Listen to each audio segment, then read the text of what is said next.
Mark, What's happening? not much. What's going on? How you doing? Good, man. Good. Just ready to dive into some more Dark Crisis. Yeah, we got a couple of tie-ins this week. Dark Crisis, Young Justice, and then we have the Flash. Both are part twos of their tie-ins, and then we will also talk about San Diego Comic Con that happened this past weekend. Right after this.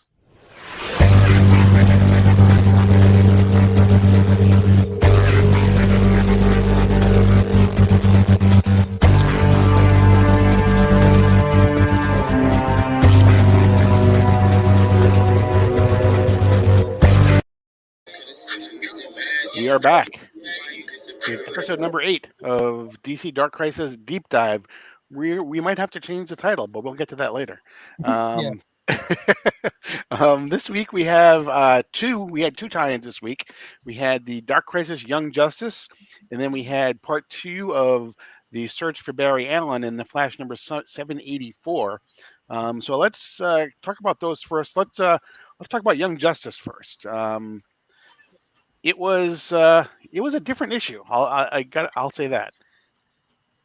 Yeah, most definitely. The first one leaned heavily into the team dynamic of the individuality of these characters since the last time we've seen them and how they even questioned that in themselves. And this one, we really didn't get much of that. This one almost seemed like more like an episode of a cartoon, to be honest with you. It's kind of just seemed a little odd.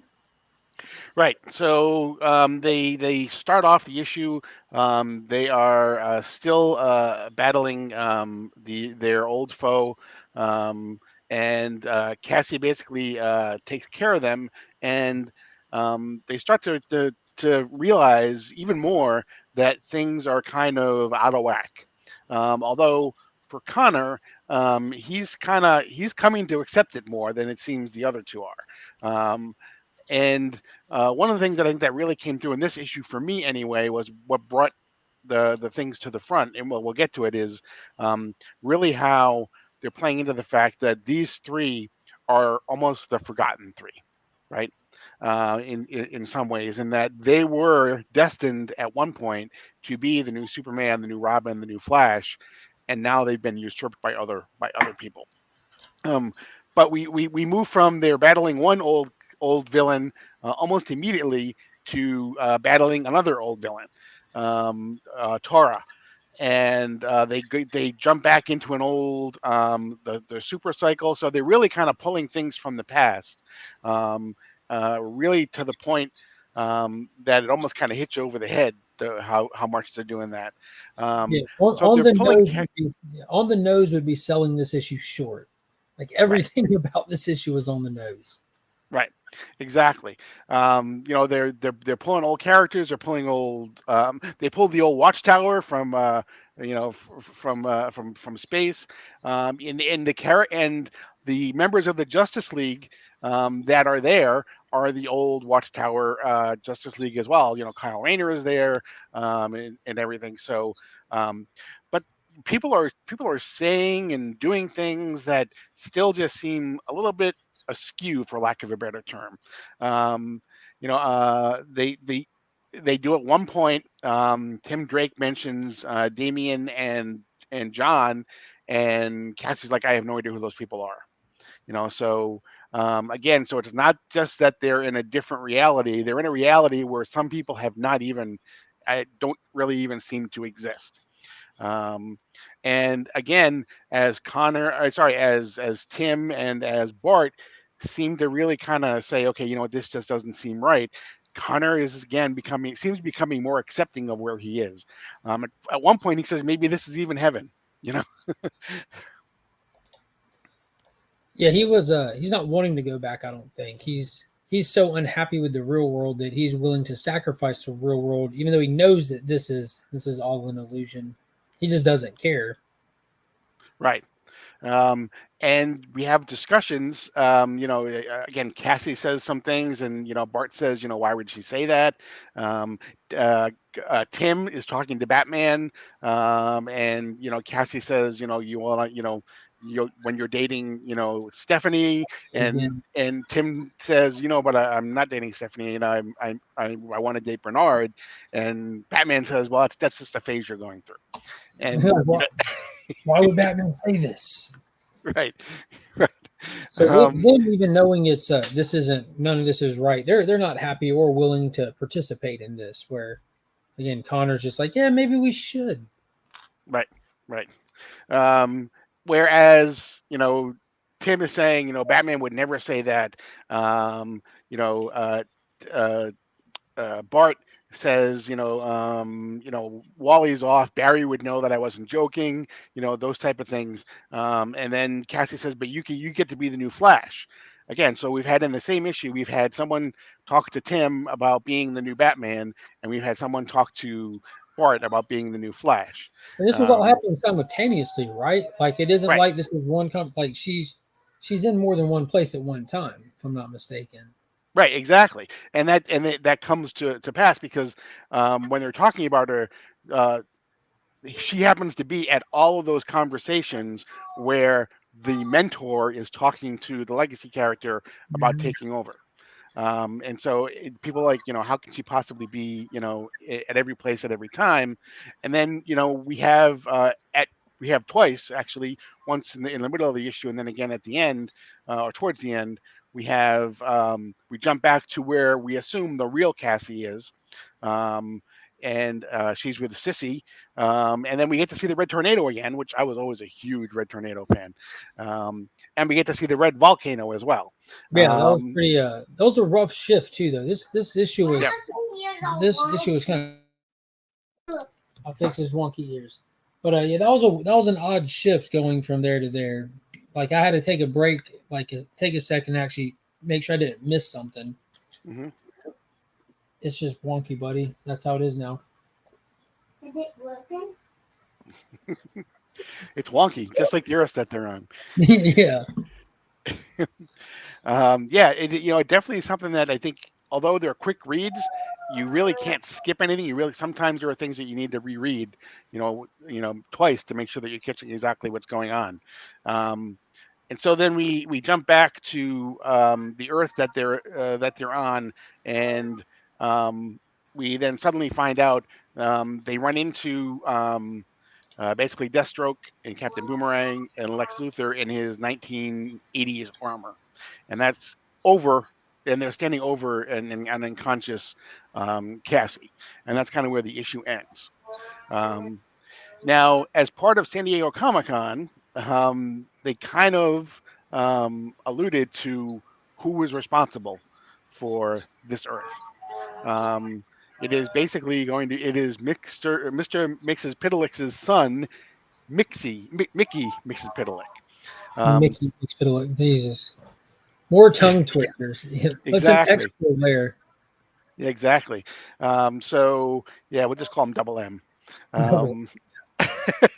Um, so he is responsible for this world that he has created, kind of much like Pariah has created the worlds, though. Where the Justice Leaguers are. So it'll be interesting to see how all that plays out. They have, obviously at some point they will meet up and they'll have to somehow defeat Mickey in order to. Funny that Mickey, man, was that a jab at Disney? Maybe that Mickey's the one that's causing all these problems. I didn't think about that. Yeah. Um, Wouldn't put it so past him. Wouldn't put it past him. yeah, We exactly. did just have Uh, Dwayne in the new Thor movie. True. The Rock. Yeah. There you go. So that's where the issue ends. We'll pick up next time where the three of them will be battling the Deathstroke and Captain Boomerang and Lex Luthor, and we'll see where we go from there. And I'm sure we'll have more revelations as we go along. But at one point they'll have to defeat Mickey in order to get back to where they're supposed to be. Assuming that they all do want to go back to where they're supposed to be, could Connor even get more enamored of the world that he's in and want to stay there even longer? Who knows? So Might get a fight against um, him and them. We'll yeah, see. exactly. This is kind of bumming me out with Connor though, man. Like I was, we don't get much Connor anymore, especially now Right. that John's become of age and everything, and now that we're getting him, he's the broken one. I mean, maybe rightfully so though. We'll see how it works out. Yeah, yeah. Maybe he'll, he wouldn't be the first Superboy who went rogue. No, he would not. So who knows? Um, then we move on to Flash, the Flash 784, which is part 2 of the search for Barry Allen. This was Um, dope. This was really it dope. was. It was again another really quick read. A lot of visuals played a large part of this, as opposed to I think the exposition. But we start right back in with the Mad Max Flash, um, and um, fittingly, Max Mercury is fighting the Mad Max Flash along with Jesse Quick. Jesse Quick, yeah. That's Um, a cool design. I love the design of this Mad Max world that they got here too. It's pretty right, wicked. right. So they come in, they jump in right in the middle of a chase that's going on between the Mad Max Flash and his pursuers, and when they finally meet each other, um, they basically, the Flash from this world basically says, "I have no idea who you are," so they immediately say, "Okay, this isn't our Flash then. This isn't our Mhm. Barry Allen." Not just who they Um, are, how they can move so fast. So like right. he doesn't even seem I don't know, Speed Force positive. Hmm. Definitely doesn't. Yeah. Um, so then we have Terra Mongus, um, and they basically, they have a couple of grenades that are going off, and things are exploding all around the three of them, and Jesse says basically, "I really hope that the others are having a better time," and we cut to Jai and Irie, who are in the Wayne, the Batman Flash. Who are not having a better time. Correct. Exactly.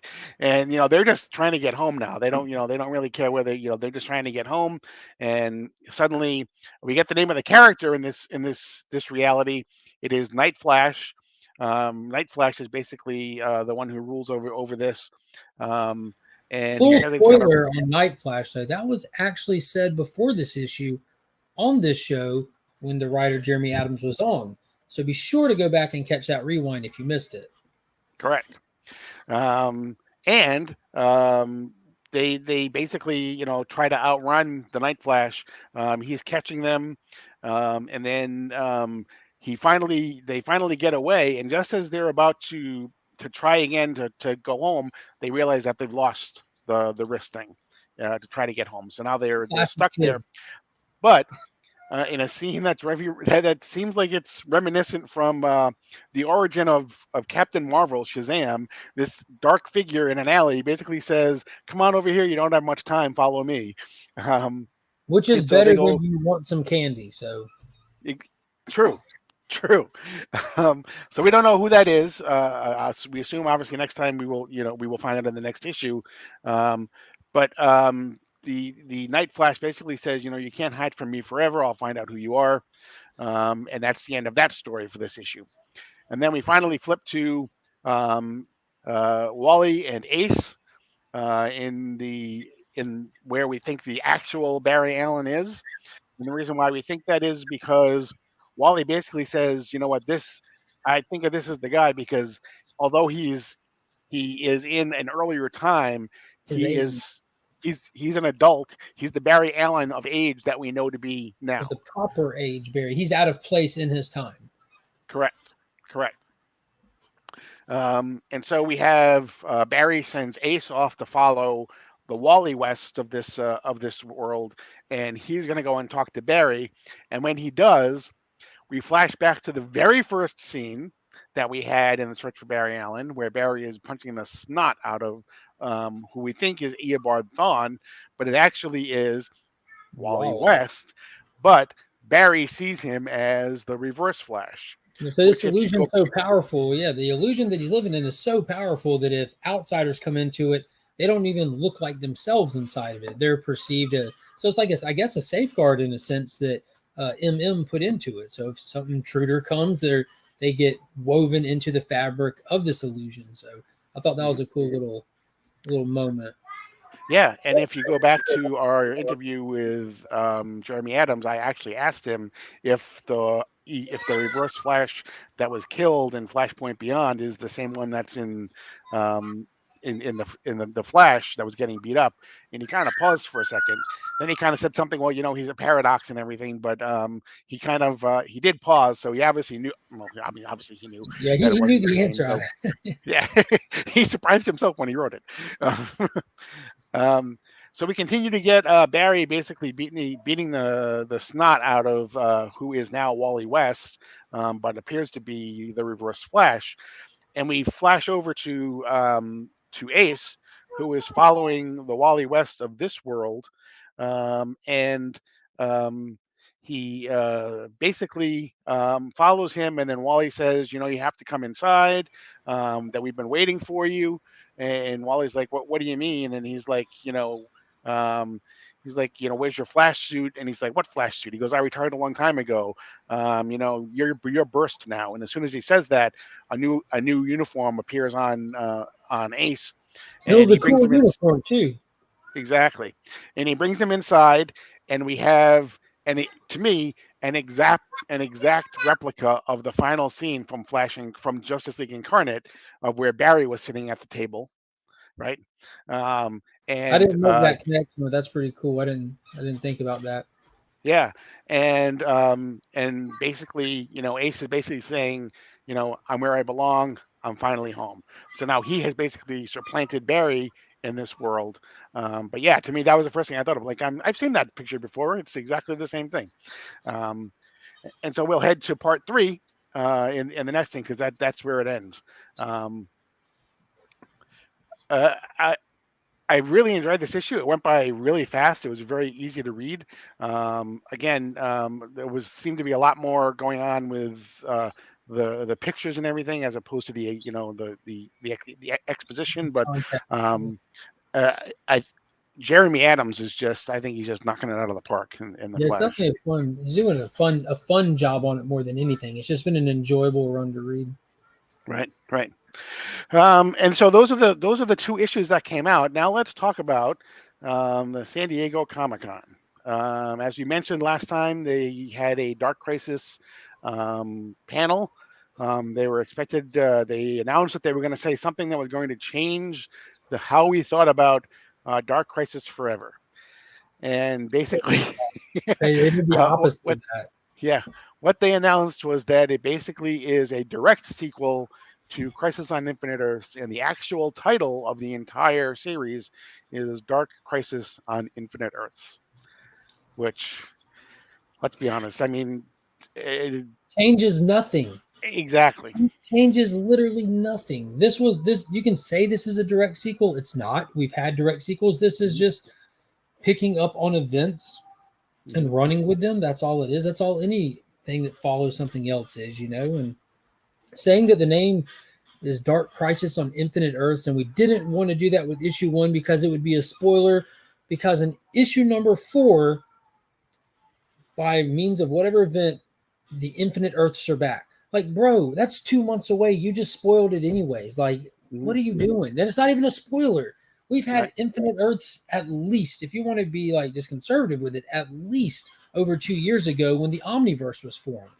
Like, there's no new information in that whatsoever. I almost feel like it was a desperate play on DC to try to just be able to repump some early reprints on back issues with just a different cover. I don't know what they were thinking, but holding that information like it was about to be exciting when you hear it was not that big of.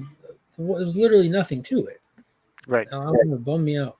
Yeah, me too. And they announced that they'll be, republishing the first couple of issues with the new title on it. So that's okay. Told you it's a spoiler, but we're going to tell you now, and it's still at the point where it's a spoiler if that was even the reason. I shook my head so hard and hurt my neck. Oh my god. Right. I mean, and the thing is, it's like, you have one of the main characters of Crisis on Infinite Earths, right? Pariah is the guy who's the main bad guy in this. You have him basically saying that he wants to bring all the Infinite Earths back. So it's not like it's been he's been talking about it for months. And it's not a secret that this is following up, like, especially with him specific, his events and his part he played in the original Crisis, because they literally catch up readers with those events. Right. like in the prelude to this, the road to it and everything, they literally went back and covered that so that you would be in the know. And if you want to say that, it's a direct follow up to Flashpoint. It's a direct follow up to Death Metal, to all the other books that what was it, Swamp Thing Anniversary, where Yeah. the Great Darkness first appeared. I mean, it's a direct follow up to all of that. Like, this is such a cop out just to try to get a free little hype panel or something. I don't know. DC's presence at San Diego Comic-Con was severely lacking this year, and I don't know if it's because of the timing with the merger and they're just reshuffling, because that's what the company's been doing that for 5 years nonstop at this point. It's a little disheartening at times, but tell you what, I love the characters first and foremost, so I'm still going to be right here reading them. Yeah, now I'm at the point where I'm just hoping that the execution is going to be a lot better than the hype. Yeah, that's true. I think that I'm going to stick with our hype train, because DC doesn't know how to hype their own stuff at this point, because I don't think they need us. They need us, and they need to. I hope they heard what our hype train idea was for this, and I hope they make that a reality. Because if you do, that would slap. That would slap. We would have readers excited. The best thing out of the announcement, I think, was they announced a couple more tie-ins. They announced Dark Crisis: A Deadly Green, which is Williamson, Dan Waters, Ram V, and a couple other people that will focus on Swamp Thing. Dan Waters, that's a good team up on that book. Right. And he tries to figure out, Swamp Thing tries to figure out, along with the Avatar of the Green, and supposedly Alan Scott and some other magical characters as well. Why the Great Darkness is teamed up with Pariah. So we have that going on. It makes sense to bring them in, because again, it all started with the Great Darkness in Swamp Thing. Right, exactly. So they could bring it full circle there. We had Dark Crisis: The Dark Army, which has Damian Wayne, Red Canary, Dr. Light, as they try to wrestle control of the Dark Army away from Pariah. And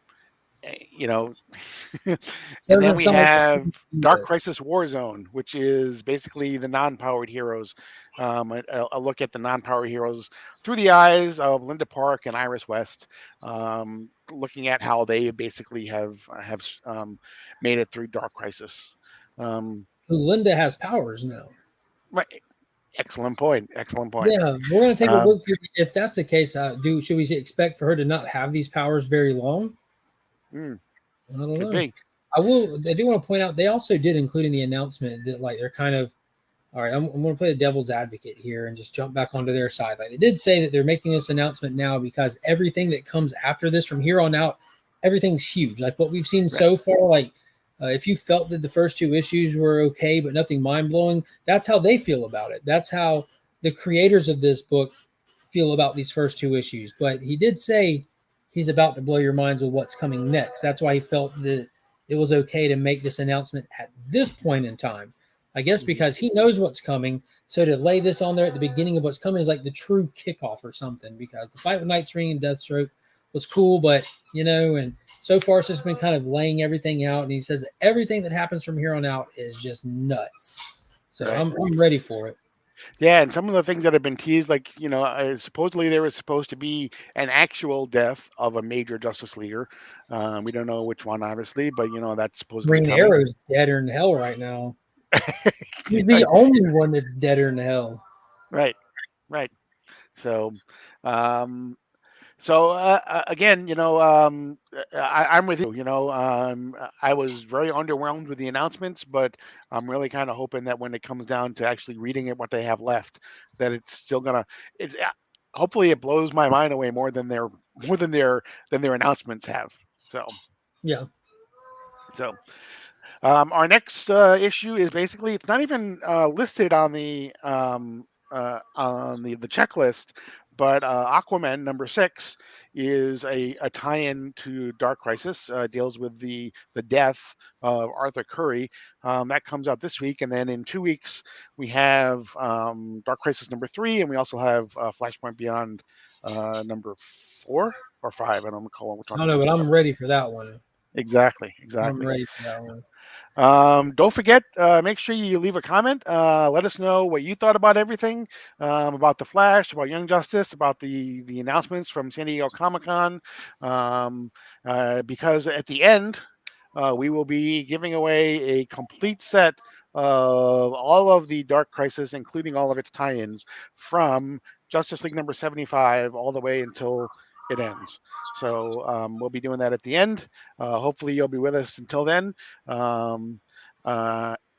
going to do it for this Dark Crisis, DC Dark Crisis deep dive. As always, I am Paul. He is Mark. But we are Legion. You're now leaving Sector 2815.